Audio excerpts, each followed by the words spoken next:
SK banquet hall, central bank के सामने, main road, Maripur, Muzaffarpur का एकमात्र बैंक्वेट हॉल है जहां आप बर्थडे पार्टी से लेकर शादी विवाह तक का कर सकते हैं आयोजन।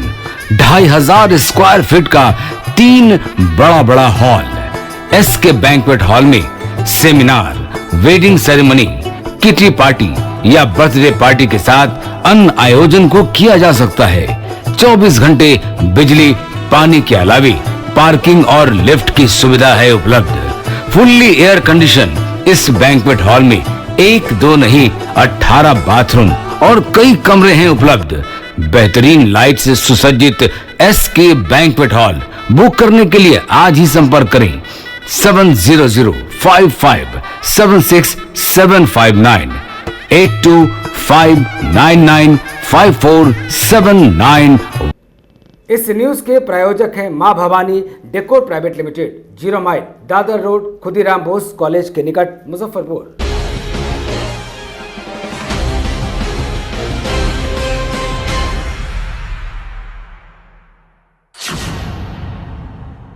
नमस्कार, मैं हूं सानिया और आप देख रहे हैं 10 न्यूज। खबरों की शुरुआत करने से पहले आइए एक नजर डालते हैं उन खबरों पर जो बनी है आज की सुर्खियां।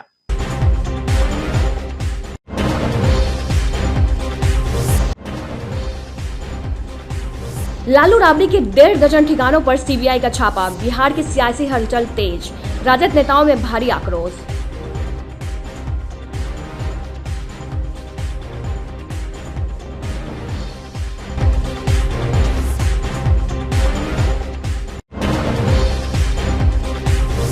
जिले के व्यवसायियों में दहशत का माहौल, अजीबोगरीब हादसे के हो रहे हैं शिकार।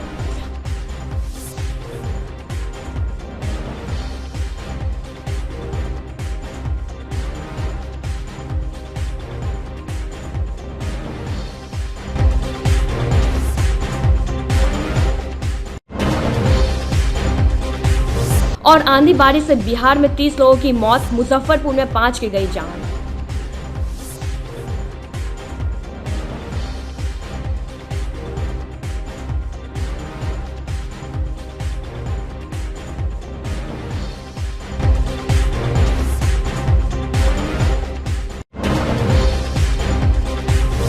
तो ये थी आज की सुर्खियां और अब खबरें विस्तार से। बिहार में आंधी और बारिश से 30 लोगों की मौत हो गई। मुजफ्फरपुर जिले में पेड़ गिरने से 4 और ठनका से एक व्यक्ति की जान चली गई। बिजली आपूर्ति और आवागमन पर भी असर पड़ा। ग्रामीण क्षेत्रों में कच्चे मकान और दीवार ढह गए। गुरुवार की शाम तेज आंधी और उसके बाद आई बारिश से थोड़ी देर के लिए पूरा जनजीवन ठप पड़ गया। जगह जगह पेड़ गिर गए। कटा, गाय घाट, ओराई इलाके में ज्यादा क्षति हुई है। इसके साथ आम, लीची, मक्का और सब्जी की फसल को काफी नुकसान पहुंचा। कई स्थानों पर बिजली बहाल होने से घंटों लगे। क्षतिपूर्ति के लिए प्रशासन की ओर से आंकलन किया जा रहा है। बहुत ज़्यादा तूफान आया है और तूफान में सेम्बल के पेड़ गिर गया है। सेम्बल के पेड़ गिरने से जैसे 6 आदमी के घर तक क्षतिग्रस्त हो गया है और उसमें एक जय बहादुर मुखिया की लड़का जितेंद्र मुखिया दब करके मर गए। कै बजे? करीब 3:30 बजे दोपहर में। और भी लोग घायल और नहीं है, लेकिन 6-7 घर जैसे क्षतिग्रस्त हो गया है। अरे वही जो भैंस चराने गया, बारिश हुआ, बारिश थोड़ा आंधी तूफान हल्का हो गया, बारिश थोड़ा दे रहा था और वो भैंसी लाने गया, उसमें हमें ठनका गिरा, मर गया। वो भैंसी चराने गया था बच्चा, उस समय में आंधी बहुत भयंकर और बारिश हो रहा था। बारिश के क्रम में बच्चा आकर छिप गया भूसकाड़ में। हल्का बूंदाबूंदी हो रहा था। उसके बाद बच्चा गया भैंसी लाने, उस क्रम में ठनकने के बाद भैंसी को खुटेर दिया बाइबर, उसके बाद वो गिर गया। ठनका बाद वो बच्चा तखनी डेटे कर गया। ना डाला नहीं, उसका झटका लगा। अब गिरा मान लीजिए दूरी, लेकिन यहाँ है तो उसका झटका लगा इसको, वही डेट। कल तेज आंधी आया था, उसी में हमारी लड़की और बाबूजी घर के अंदर थे। बाबूजी थे दरवाजे पर और लड़की थी चौकी पर बैठी हुई अंदर। पैर गिर गया उसी के ऊपर, तो दोनों दब के मर गई। अच्छा, कौन जगह? केशवपुर भवन गाँव पारू प्रखंड। दोनों मर गए? हाँ जी। अच्छा, कौन सी का पेड़ था? पकड़ी था। तब वहीं पे बैठी रही थी? हाँ, भागी उगे नहीं? पता ही नहीं चला, घर में बैठी थी, घर के ऊपर गिर गया। घरे पर गिरा? घर के ऊपर गिरा। बहुत तेज था ना? हाँ। बहुत आंधी तेज। पूर्व मुख्यमंत्री राबड़ी देवी के आवास पर शुक्रवार की सुबह सीबीआई का छापा पड़ते पूरे प्रदेश की राजनीति गर्म हो गई।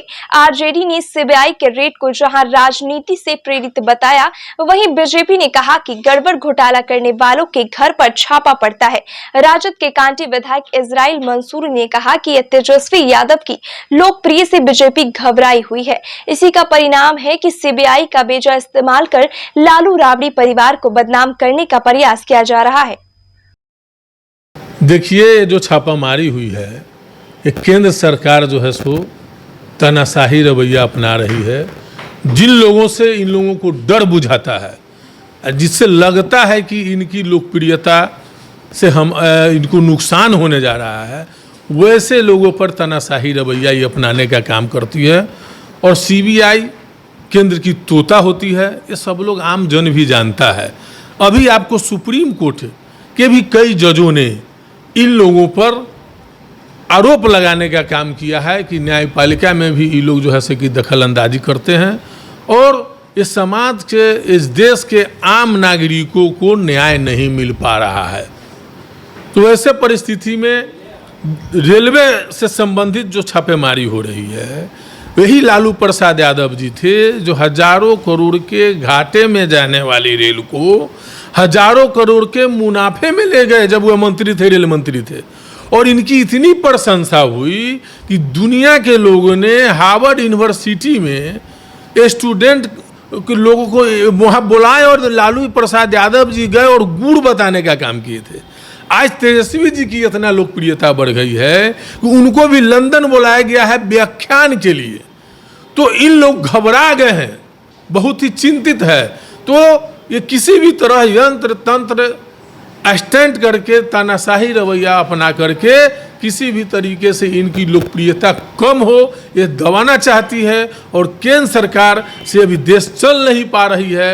सब जगह जीडीपी दर गिर गया, बेरोजगारी बढ़ गया, जितने भी चीज़ें हैं उसकी महंगाई बढ़ गई। तो सारा जो भी सर्वे हो रहा है उसमें ये लोग फिसड्डी साबित हो रहे हैं। तो ध्यान भटकाने के लिए ये लोग इस तरह का स्टंट करते रहते हैं। उधार सामान नहीं देने पर मुजफ्फरपुर के गोला रोड मिठाई मंडी में जहां एक रिटायर्ड फौजी ने दुकानदार पर ही गोली चला दी, वहीं ओराई के सरहंचिया गांव में भी कुछ इसी तरह की घटना होने से व्यापारियों में दहशत का माहौल कायम हो गया। उधार सामान नहीं देने पर कुछ लोग दुकानदार जीनम सहनी के साथ मारपीट करने लगे। बीच बचाव करने पहुंचे जीनम के भाई नरेश सहनी का हमलावरों ने नाक ही काट दिया। गंभीर अवस्था में उसका इलाज मेडिकल में चल रहा है। इस मामले में अब तक किसी की गिरफ्तारी नहीं हुई है। घटना के बाद से पूरे गांव में तनावपूर्ण माहौल है। कहा कि जो पिछला पहले नगद दे देता, यही से अखनी उधारी दे देबो। वो बोला कि जे नहीं अभी पैसा नहीं है, जो अभी दो, तो पैसा बाद में देंगे। तो कहा कि जे नहीं, तब हम उधारी नहीं देंगे। तब उस पर जो बगझक होने लगा, कहा कि जे तो अपना गाड़ी देवे तो तू जो बगझक करवे तो अपना दूरा पर चल जा, और नहीं तो मारेंगे पीटेंगे। तब क्या करने लगा, इतने पर वो बाँह धर के जही से हाथापाई करके पीटने लगा। तो इसके बाद में जही से उसका मतारी उधर से चला आया, अब भाई चला आया। इसके बाद जैसे फट्टा से मारने लगा, वो तो गिर गया। इसके बाद ही बचाने गया नरेश सहनी। तो बचाने के क्रम में इसको क्या किया कि ये सीधे नाक पर रड चला दिया, नाक कट के सीधे लड़क गया। लड़क जाने के बाद हड्डी उड्डी सब लटका हुआ था नाक का। इसके बाद हुआ कि ये बेहोश होकर गिरा तो ठेहुना से इसको सीना पर जांतने लगा। तब जैसे और जो दोनों बेहोशी पड़ा हुआ था, हमको पता हुआ, बच्चा सा गया डेरा पर कहने जे कि मार के दूगो के ना खून कर दिल को, ये हो गलो वो हो गलो। तो हम सब दौड़त आए तो गाड़ी कर बोला करके इसको हम मेडिकल लेकर के चले। और वहाँ जो हम दोनों गोरा जो चल दिए मैंने सबके लेकर के, तब वहाँ चल दिए। तो वहाँ घर पर सब मिल करके हमला कर रहा था। खिड़की कौन जी कौन आरोपी है इसमें संजीव सहनी है, इसके बाद अपने हेमंत सहनी है, संजीत सहनी, इंदल सहनी है, एक बाद चंदर सहनी है। सब मिल के मारा। 5 आदमी है। मुजफ्फरपुर आई हॉस्पिटल प्रबंधन की ओर से सभी मरीजों को 10-10 लाख मुआवजा देने, अंधेपन के शिकार हुए सभी मरीजों को विकलांगता प्रमाण पत्र उपलब्ध कराकर सरकारी योजना का लाभ देने सहित 4 सूत्री मांगों को लेकर शुक्रवार को बिहार सिविल सोसाइटी की ओर से समाहरणालय परिसर में धरना दिया गया, जिसमें अंधेपन का शिकार हुए मरीज भी शामिल हुए। सोसाइटी के संस्थापक चंद्र किशोर प्रासर ने कहा कि अंधेपन के शिकार मरीजों को जो सरकार के लिए मुआवजा दिया गया है वह पर्याप्त है, इसलिए हॉस्पिटल प्रबंधन के तरफ से भी लोगों को मुआवजा मिलना चाहिए। जिला प्रशासन होश में आओ। जी, नवंबर 2021 में जो घटना घटी थी मुजफ्फरपुर आई हॉस्पिटल में अंधेपन का, उसका 180 दिन यानी 6 महीना आज पूरा हो गया, परंतु आज भी ये अंधेपन के शिकार हुए लोग राहत के लिए सड़कों पर भटक रहे हैं। और इनको लेकर के आज हम लोगों ने 6 black months of the blindness कार्यक्रम का आयोजन किया है, धरना प्रदर्शन का। अभी हम लोगों ने मुजफ्फरपुर के समाहर्ता से मुलाकात कर 6 सूत्री मांग पत्र दिया है, जिसमें हम लोगों ने मांग किया है कि मुजफ्फरपुर आई हॉस्पिटल ने अभी तक कोई मुआवजा नहीं दिया है। 10 लाख रुपए प्रत्येक पेशेंट को मुआवजा दिया जाए और इसके साथ ही आँख के बदले आँख दिया जाए इन लोगों को। और मुजफ्फरपुर आई हॉस्पिटल नाजायज़ ढंग से जो संचालित किया जा रहा है उसको बंद किया जाए। साथ ही जो ब्रह्मपुरा थाना है उसका थाना अध्यक्ष और आईओ इस केस का, वो सब थैली शाहों के हाथ मुजफ्फरपुर आई हॉस्पिटल के प्रबंधन के हाथों बिका हुआ है, इसलिए उन लोगों ने ईमानदारी से जांच नहीं किया है, इसलिए उच्च स्तरीय जांच होनी चाहिए। साथ ही हमने ये भी मांग किया है कि इन सारे पेशेंट को 6 महीना बीत जाने के बाद भी सरकार की ओर से विकलांगता का प्रमाण पत्र नहीं दिया गया है। इन्हें विकलांगता का प्रमाण पत्र देकर और सरकार की जो भी योजनाएँ हैं।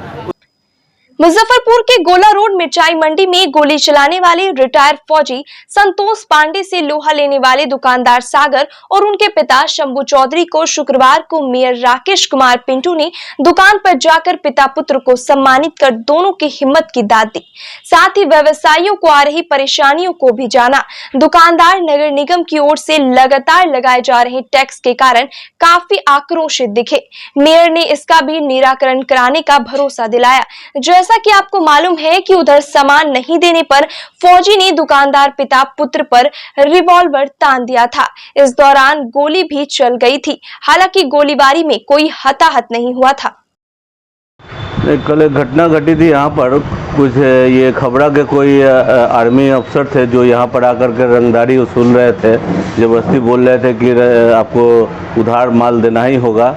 इसके लिए हमारे व्यवसायी बंधु जो शंभू चौधरी जी हैं काफ़ी तत्परता से लड़ाई किए और चूँकि उन पर सीधे सीधे फायरिंग किया था वो जो खबरा का जो आदमी था, तो उसके लिए वो काफ़ी तत्परता से उससे लड़े। इस बहादुरी के लिए उनको बहुत बहुत बधाई के पात्र हैं वो। और जो उनका लड़का जो था वो भी काफ़ी बहादुरी से उस अपराधी के खिलाफ लड़ा, इसके लिए भी उसको भी बहुत बहुत बधाई। टैक्स को लेकर व्यवसायियों में जी, आज टैक्स के वही सभी लोग यहाँ जो भी मिर्चाई मंडी के व्यवसायी हैं वो टैक्स के प्रति बिल्कुल आक्रोशित है, क्योंकि जगह मैंने बार एक बार में 3-4 टैक्स नहीं दे सकते वो, क्योंकि 2-3 वर्ष ये कोरोना काल जो बीता है उसमें काफ़ी व्यवसायियों को दिक्कत हुई है। अभी सभी व्यवसायी का व्यवसाय भी बहुत अच्छा स्थिति में नहीं है। और जहाँ तक यूजर चार्ज का मामला था तो हम लोग वो यूजर चार्ज देने में बिल्कुल असमर्थ है। और जैसे कि वो हर एक उनके एक व्यवसायी के पास गए थे तो उनका 2 दुकान सटा हुआ, 2 शटर था। अब वहाँ पर तहसीलदार बोल रहा है कि दोनों शटर का यूजर चार्ज लेंगे। ये तो बिल्कुल असंवैधानिक है, बिल्कुल ये गलत है, इसका पुरजोर विरोध करते हैं हम। मुजफ्फरपुर में जाम से निपटने को लेकर कई योजनाएं बनाई गई, इसमें पार्किंग का निर्माण भी शामिल था। प्रशासनिक टीम ने कई बार इसके लिए स्थलों का चयन भी किया, लेकिन चयनित स्थानों में से एक जगह भी पार्किंग का निर्माण नहीं हो सका। परिणाम फिर वही डाक के 3 पात। जगह के अभाव में शहरवासी सड़कों और फ्लाईओवर पर अवैध रूप से वाहनों को खड़ी कर रहे हैं। सड़क पर अवैध रूप से गाड़ी पार करने पर लोगों को कई बार जुर्माना भरना पड़ता है, फिर भी वे सड़क पर ही वाहन लगाने को मजबूर है। लोगों का कहना है कि प्रशासन ही बताइए कि वाहन कहां पार करे। एक तो शहर में स्मार्ट सिटी के अंदर का काम जो चल रही है, विकास का काम है, निश्चित तौर पर कुछ परेशानी जरूर है, लेकिन दोषी दुकानदार और आम लोग भी अपने दुकान के आगे भी कई जगह को कैप्चर कर पार्किंग करवाते हैं, जबकि निगम के द्वारा पार्किंग की व्यवस्था पुल के अंतर्गत की गई थी, लेकिन सुचारू रूप से उसको नहीं चलाया गया। कागज़ पर ही ये सारी चीज़ रह गई। प्रशासन यदि इसे कड़ाई से अमल करे तो निश्चित तौर पर कुछ दिन की समस्या तो ज़रूर है जाम, लेकिन फिर भी शहर को इस पुल पर आप देख रहे हैं कई गाड़ियां लगातार लगी रहती है। आधे पुल को तो पार्किंग बना दिया गया है। प्रशासन से मैं यही कहूँगा कि जिस चीज़ को आप कागज़ पर लाते हैं उसको अमल आप पूरी तरह से करें। दुकानदार भाइयों भी अपने सुविधा का थोड़ा सा उसको यदि आप चिंतन करेंगे, पार्किंग की व्यवस्था को अपनी व्यवस्था करें ताकि आम नागरिकों की सुविधा यहाँ जमकर हो और ये स्मार्ट सिटी के काम को थोड़ा सा नियमित और सुचारू ढंग से यदि करवाया जाए तो ये जाम की समस्या बचा जा सकता है। हम जिला परिवहन पदाधिकारी से भी कहते हैं कि जो भी पुल पर गाड़ी का पार्किंग होता है उसको कड़े ढंग से उस पर फाइन किया जाए। फाइन की राशि ऐसी रखी जाए कि दोबारा कोई भी गाड़ी इस पुल पर पार्किंग करने का प्रयास न करे। पार्किंग का सुविधा जैसे अपने शहर में काफ़ी दिक्कत है इसका, लेकिन तो भी हम लोग जैसे ये मोती झील में पुल के नीचे पार्किंग की व्यवस्था की गई है। इसका टेंडर भी हम लोग निकाल चुके हैं, वहाँ पार्किंग चालू है, लेकिन इसमें और भी पार्किंग स्थल बनाना ज़रूरी है क्योंकि शहर में वाहन की संख्या काफ़ी है। उस तरीके से यहाँ पार्किंग है नहीं। हम लोगों ने बोर्ड में और अस्थाई में इसको पास भी किया है पार्किंग के लिए स्थल चयन करके, उसके बाद मल्टी स्टोरी पार्किंग बनाने का निर्णय लिया है। जल्द ही स्थल मिलते हुए वो पार्किंग की व्यवस्था की जाएगी। अब खुद जब 4 व्हीलर से चलते हैं तो उससे कहाँ पार्क करते हैं सर? अभी जैसे खुद 4 व्हीलर से हम चलते हैं, जहाँ पर जाना होता है वहाँ उतर जाते हैं, फिर ड्राइवर आगे जाता है, जहाँ खाली जगह मिलता है बेचारा पार्क करता है। मान लीजिए वो नो पार्किंग जोन है तो नो पार्किंग जोन में तो खैर नहीं लगाता है, वो कहीं साइड में जा कर के लगाता है। इस मोती झील पुल आप बोल रहे उसके नीचे पार्किंग की व्यवस्था है पर उसके ऊपर ही लोग पार्क करते हैं। मजबूरी है, जगह ही मजबूरी है, इस कारण से ऊपर पार्क कर देते हैं। लेकिन चूँकि शहर में पार्किंग का स्थल कम है, पार्किंग का अपना स्थल नहीं है, इस कारण से पार्किंग की व्यवस्था अभी समुचित रूप से नहीं किया जा सका है। कितनी जगहों पर प्लान कर रहे हैं पार्किंग स्थल बनाने का? हम तो शहर में हर एक जैसे मुख्य चौक, ये जो भी मार्केट है, जैसे मोती झील हो गया, सरियागंज हो गया, तिलक मैदान हो गया, सभी जगह हम लोग स्थल चयन कर रहे हैं कि कहीं जगह मिले तो वहाँ पर पार्किंग का व्यवस्था नगर निगम के तरफ से किया जाए।